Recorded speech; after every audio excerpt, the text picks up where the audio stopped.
Hi, I'm Maher from thecakegirls.com. We used to do a ton of stuff for TV, and we had a show and Food Network. You know what's totally okay? We're actually online cake DIY now.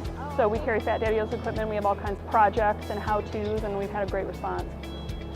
And I'm not sure what lace molds you use, or cutters and stuff. A lot of times they're, you know, I'm always fighting that you have to powder this mold and then stuff fondant in it and flip it out, and sometimes you don't get the impression because of the thickness of the fondant and this and that. So they've like reversed the whole technique where you stamp first and then cut it, so it makes it a lot easier. You're welcome to feel this if you want. Like the surface is a little chalky.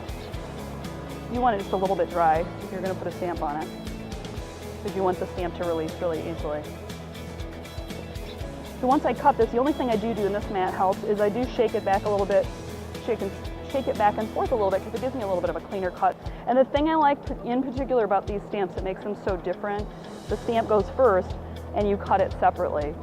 So because of that, whether you're using thick fondant or thin, doesn't matter. The stamp's always consistent. That's another thing I like about this. I feel like it's a strong impression. I've used a lot of molds in the past that are the kind you squeeze fondant into, and I struggle with getting a consistent impression. I mean, you're pressing in one side and then like jamming it in the other, and then you flip it out all excited and like half of it's stamped, and this is just it kind of blew my mind, because it's like the entire reverse, right? Where you get to control the pressure, you get to cut it separately, so if your fondant isn't, you know, it's thick in one part and thin in another, it just sort of takes the heat off of all that.